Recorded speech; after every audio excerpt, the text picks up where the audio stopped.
BJP తప్ప మరో పార్టీలోకి వెళ్లేది లేదని తేల్చి చెప్పారు ఎమ్మెల్యే రాజాసింగ్. గతంలో పార్టీ నుంచి సస్పెండ్ అయి బీజేపీకి 14 నెలలు దూరంగా ఉన్నానని గుర్తు చేశారు. అయినప్పటికీ నాడు వేరే పార్టీలోకి వెళ్లలేదని, మరో పార్టీ కూడా పెట్టలేదని చెప్పారు. మరో పార్టీలోకి వెళ్లబోనని తెలిసే తన నియోజకవర్గంలో ఇతరుల జోక్యం ఎక్కువైందని విమర్శించారు ఆయన. మోదీ, అమిత్ షా, యోగి ఆదిత్యనాథ్లను చూసే తాను బీజేపీలో ఉన్నానని అన్నారు. లేదంటే పార్టీ విడిచి ఎప్పుడో వెళ్లిపోయేవాడినని తెలిపారు రాజాసింగ్. తన మొదటి పార్టీ టీడీపీ, చివరి పార్టీ బీజేపీగా పేర్కొన్నారు. తాను రాజకీయాలు వదిలేస్తా కానీ మరో పార్టీలోకి చేరబోనని, తనను వేధించే వారిని కూడా వదిలిపెట్టబోనని చెప్పారు రాజాసింగ్.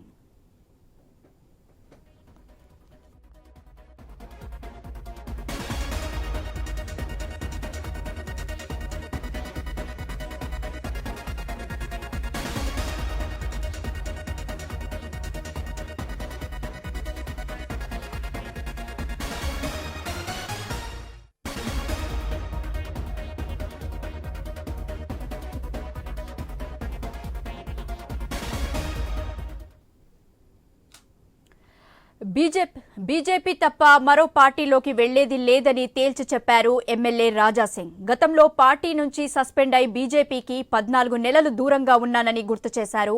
అయినప్పటికీ నాడు వేరే పార్టీలోకి వెళ్లలేదని, మరో పార్టీ కూడా పెట్టలేదని చెప్పారు. మరో పార్టీలోకి వెళ్లబోనని తెలిసే తన నియోజకవర్గంలో ఇతరుల జోక్యం ఎక్కువైందని విమర్శించారు ఆయన.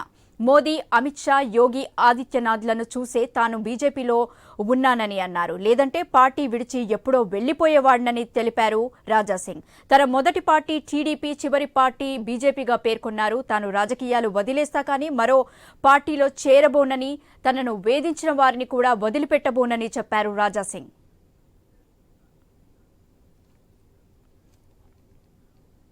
ఇక దీనిపై మరింత సమాచారం మా ఇన్పుట్ ఎడిటర్ శ్రీకాంత్ అందిస్తారు. శ్రీకాంత్, చెప్పండి.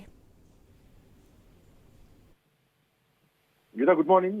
సో రాజా సింగ్ నిజానికి అంటే ఈ మధ్య కాలంలో చాలా సంచలనమైనటువంటి కామెంట్స్ చేస్తూనే ఉన్నారు.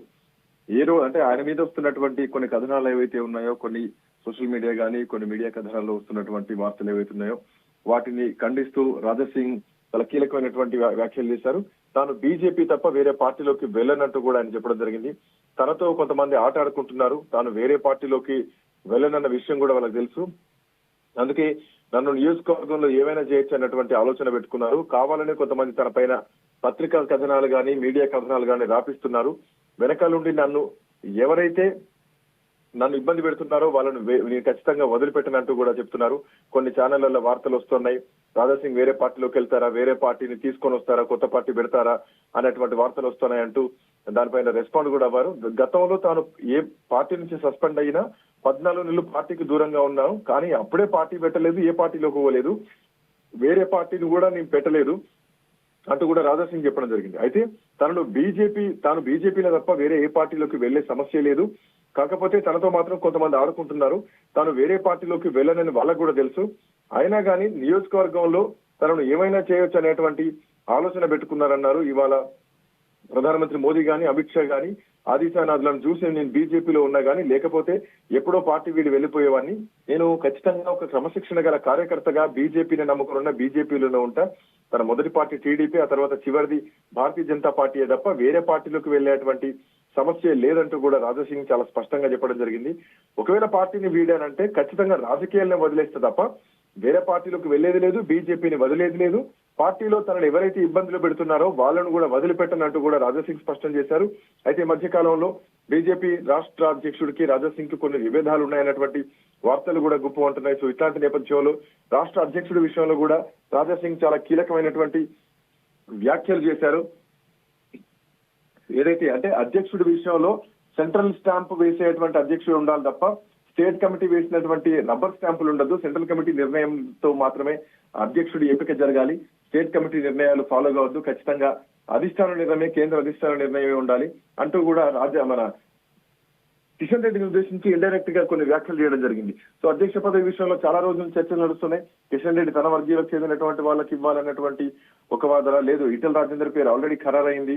ఈటెల రాజేందర్ కి అధ్యక్ష పదవి రాబోతోంది అన్నటువంటి క్రమంలో రాజాసింగ్ చాలా కీలక వ్యాఖ్యలు చేశారు. సెంట్రల్ కమిటీ నిర్ణయించిన వాళ్ళకి అధ్యక్ష పదవి ఇవ్వాలి తప్ప స్టేట్ కమిటీ వాళ్ళు నిర్ణయిస్తే చేస్తే తప్ప ఖచ్చితంగా రబ్బర్ స్టాంప్ అవుతారంటూ కూడా రాజాసింగ్ తన వ్యాఖ్యలు చెప్పడం జరిగింది. అయితే రాజాసింగ్ విషయంలో బీజేపీలో కొంతమంది ఇబ్బందులు పెడుతున్నారంటూ కొంతమంది అంటే చెప్పకనే చెప్తున్నారు. అఫ్ కోర్స్ తనను సొంత నియోజకవర్గంలో బలహీనం చేయాలన్నటువంటి కుట్రలు పడుతున్నారంటూ కూడా రాజాసింగ్ చెప్పడం జరిగింది. బట్ ఏదేమైనా కానీ తనపైన వస్తున్నటువంటి కథనాలు ఏవైతే ఉన్నాయో రాజాసింగ్ పార్టీ వీడి వెళ్లిపోతారు, కొత్త పార్టీ పెడతారు అని చేస్తున్నటువంటి కామెంట్స్ కు వస్తున్నటువంటి మీడియా ప్రచారాలకు తాను చెక్ పెట్టారు. మొదటి పార్టీ టీడీపీ, చివరిది భారతీయ జనతా పార్టీ. ఇది తన నిర్ణయమే. తను తలుచుకుంటే దేనికైనా వాస్తవానికి వెళ్ళొచ్చు. 14 నెలలు పార్టీ సస్పెండ్ చేస్తే ఒక మత ప్రవక్త మీద చేసినటువంటి కామెంట్లకు పార్టీ సస్పెండ్ చేసింది. సో అప్పటి నుంచి 14 నెలలు పార్టీకి దూరంగా ఉన్నారు. ఈవెన్ ఎన్నికల సమయంలో కూడా టికెట్ విషయంలో కూడా చాలా లేట్ జరిగింది. మళ్ళీ పార్టీలోకి తీసుకుని తనకు టికెట్ ఇవ్వడం జరిగింది. సో అంత క్రమశిక్షణ గల కార్యకర్తగా బీజేపీకి ఉన్నటువంటి రాజాసింగ్ ఏ పార్టీలోకి వెళ్ళాలని అనుకుంటే కనుక ఖచ్చితంగా ఆ 14 నెలల కాలంలోనే ఖచ్చితంగా వెళ్ళేవాడు. బట్ అప్పుడు కూడా పార్టీని నమ్ముకుని ఉన్నారు, ఎమ్మెల్యేగా ఉన్నారు పార్టీ సస్పెండ్ చేసినా గానీ. సో మళ్ళీ పార్టీ తిరిగి ఆహ్వానించింది, పార్టీలోకి వెళ్ళారు తప్ప ఏ పార్టీలోకి వెళ్ళలేదు. బట్ ఇప్పుడు ఎవరైతే తనను వేధిస్తున్నారో ఖచ్చితంగా వాళ్ళను మాత్రం వదిలిపెట్టినట్టు కూడా రాజాసింగ్ చాలా క్లియర్ గా చెప్పడం జరిగింది గీత.